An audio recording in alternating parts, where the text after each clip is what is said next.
Moving to Willowbrook Estates seemed like a dream come true. The houses were pristine, the streets were spotless, and every lawn looked like it belonged in a magazine. What I didn't realize was that this suburban paradise came with its own personal dictator, Karen Middlesworth, the HOA president who ruled our neighborhood with an iron fist wrapped in a perfectly manicured smile. Karen had been the HOA president for 7 consecutive years, a fact she mentioned within the first 5 minutes of meeting any new resident. She was the type of woman who color-coordinated her workout clothes with her water bottle, and somehow made grocery shopping look like a board meeting. Her blonde hair was always styled in that aggressive bob that screamed middle management, and she had a way of tilting her head when she spoke that made you feel like you were being evaluated by a particularly judgmental guidance counselor. The first sign of trouble came on a Saturday morning in late spring. I had just finished mowing my modest front lawn when Karen appeared at my property line like she had materialized from thin air. She was wearing her signature outfit, pressed khakis, a polo shirt with the Willowbrook Estates logo, and a clipboard that seemed permanently attached to her hand. "Good morning," she chirped with that artificially bright tone that retail workers use when they're about to tell you the item you want is out of stock. "I couldn't help but notice that you only mowed your own lawn today. If you're enjoying this tale of suburban warfare, make sure to hit that like button and subscribe to Karen Eat World for more stories of entitled neighbors getting exactly what they deserve. Trust me, you won't want to miss where this one goes." I looked at her with genuine confusion. Well, yes. It's my lawn. The statement seemed so obvious that I wondered if this was some kind of test, or if Karen had perhaps suffered a small stroke. She clicked her pen with the precision of a military drill sergeant. "I've been observing your mowing patterns for several weeks now, and I've noticed that you consistently fail to maintain the grass strip between our properties. According to the HOA bylaws, Section 12.4, residents are responsible for maintaining all grass surfaces that border their property." I glanced at the strip of grass she was indicating. It was maybe 18 inches wide and ran along the invisible line that separated our 2 lots. The grass was perfectly healthy and no taller than anything else in the neighborhood. "Karen, that's your property. Your grass, your responsibility." Her smile became even more rigid, like someone had stretched plastic wrap over her face. "Actually, if you consult the official property surveys filed with the county, you'll find that strip is technically part of the right-of-way easement. While it may adjoin my property, maintenance responsibility falls to whichever neighbor has the most convenient access for lawn care equipment." I had to admire the creativity of her logic, even as it made my eye twitch slightly. This woman had clearly put more thought into grass maintenance jurisdiction than most people put into their retirement planning. "Karen, I'm not mowing your lawn. If you want it cut, you're welcome to do it yourself or hire someone." The temperature seemed to drop several degrees as her smile disappeared entirely. "I see. Well, I suppose I'll need to document this violation and bring it up at the next HOA meeting. We take property maintenance very seriously in Willowbrook Estates." Over the following weeks, Karen's campaign against my lawn care practices escalated with the determination of a military strategist and the pettiness of a middle school clique leader. She began timing her own yard work to coincide exactly with mine, standing at the property line with her clipboard and taking what appeared to be detailed notes about my mowing patterns, grass height measurements, and equipment specifications. She sent formal letters to my mailbox, each one more elaborate than the last, citing increasingly obscure sections of the HOA covenant. She complained about my mowing direction, claiming that cutting grass in a north-south pattern created unsightly striping effects that diminished neighborhood aesthetic cohesion. When I switched to an east-west pattern, she filed a new complaint about failure to maintain consistent mowing practices that ensure uniform grass blade orientation. The breaking point came on a Tuesday morning when I discovered Karen in my yard at 6:30 a.m., measuring my grass with what appeared to be a custom ruler while taking photographs with a professional-grade camera. She was wearing latex gloves and had evidence bags lined up on my sidewalk like she was processing a crime scene. "What exactly are you doing?" I asked, still in my bathrobe and questioning my life choices that had led to this moment. "Collecting documentation for the upcoming HOA tribunal," she announced proudly. "I've been monitoring your grass height daily for 3 weeks, and I have photographic evidence that your lawn consistently exceeds the maximum allowable height by up to 1/8 of an inch in certain areas." I stared at this woman who had apparently devoted more scientific rigor to studying my lawn than most researchers put into clinical trials. "Karen, you're trespassing on my property at 6:30 in the morning to measure grass with a ruler. Do you understand how insane that sounds?" She stood up and fixed me with the kind of look usually reserved for people who don't return their shopping carts. "What sounds insane is a homeowner who refuses to take basic responsibility for community standards. Your negligence affects all of our property values."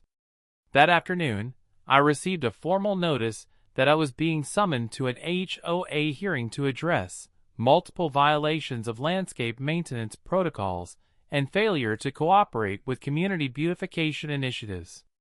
The hearing was scheduled for the following Thursday at 7 p.m. in the community center, and Karen had helpfully included a list of suggested corrective actions that read like a lawn care syllabus.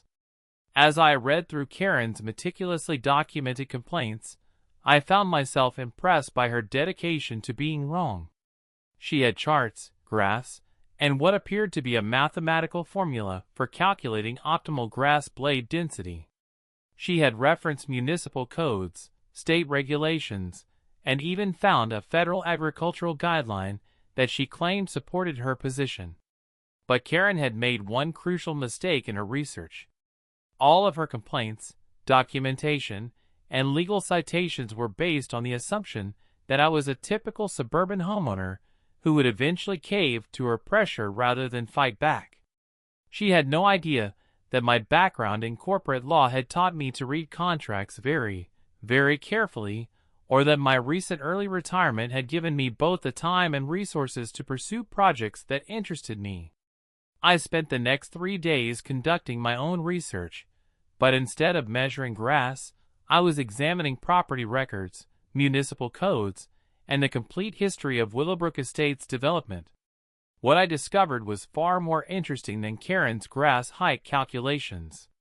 The Thursday evening HOA hearing felt like a courtroom drama directed by someone who had only heard courtrooms described secondhand. Karen had set up a projection screen and prepared what appeared to be a PowerPoint presentation titled, "The Case for Community Standards, a Comprehensive Analysis of Lawn Care Negligence." She had printed programs for the 3 other board members, who looked like they would rather be anywhere else on earth. Karen clicked through slides showing before and after photos of my lawn, detailed measurements, and comparative analysis with other neighborhood properties. She had created a timeline of my violations and even included a cost-benefit analysis of enforcement actions. The presentation concluded with a recommendation that I be fined $500 and placed on landscape probation until I demonstrated consistent compliance with community standards. When she finished, the room was silent except for the hum of the fluorescent lights and what sounded like one of the board members quietly questioning his life choices. "Thank you, Karen," I said, standing up with my own folder of documents. "That was incredibly thorough. I'd like to present some information that I think the board will find relevant to this discussion." I walked to the front of the room and opened my folder. I've spent some time reviewing the original development contracts for Willowbrook Estates, and I've discovered something interesting about property boundaries and maintenance responsibilities. Karen's confident smile flickered slightly. "I'm sure whatever amateur research you've conducted pales in comparison to my comprehensive analysis of relevant regulations." Well, let's see, I replied, pulling out the first document. This is the original survey map filed with the county when this neighborhood was developed. You'll notice that the strip of grass you've been so concerned about is actually part of what's called a utility easement. It belongs to neither of our properties. The room grew quieter as I continued. This document here shows that utility easements in this development are maintained by the Municipal Parks Department through a contract with the HOA.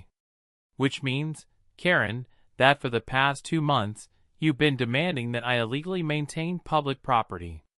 Karen's face was beginning to resemble her clipboard, white and rigid. That's impossible. I've researched this thoroughly. But wait, there's more, I said, pulling out another document. I also discovered that your measurement techniques, while impressively detailed, have been conducted entirely on my private property without permission. I have security camera footage of you trespassing at least 15 times over the past month. I could see Karen doing rapid mental calculations as she realized where this was heading. However, I'm not interested in pressing charges. Instead, I'd like to propose a solution that addresses your concerns about lawn maintenance in our community. The next document I pulled out was a contract.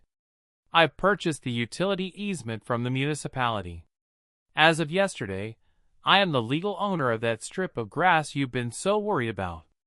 Karen's mouth opened and closed like a fish trying to breathe air. You can't just buy public easements. Actually, you can, if you know the right people and follow the proper procedures. It turns out the city was happy to sell it since maintaining small grass strips is inefficient for their crews. The purchase price was quite reasonable. I smiled as I pulled out the final document. And since I now own this property, I've decided to exercise my rights as a landowner. I'm installing a decorative fence along the entire boundary.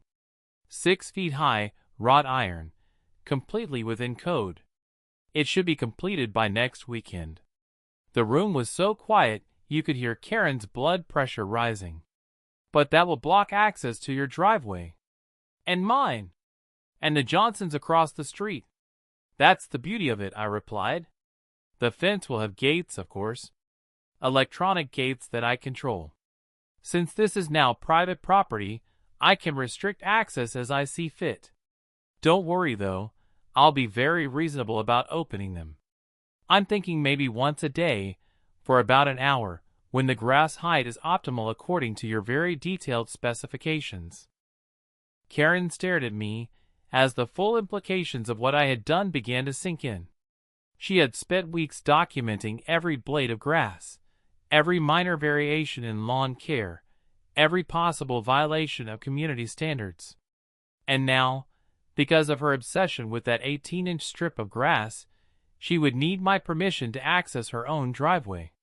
You see, Karen, I continued, you were absolutely right about the importance of property maintenance and following the rules. I've learned so much from your example about paying attention to details and making sure everything is handled properly and legally. Karen's face went through several color changes as she realized that her own meticulous documentation had provided me with the perfect roadmap for this solution. Every measurement she had taken, every photograph she had captured, every complaint she had filed had helped me understand exactly how to turn her weapon against her.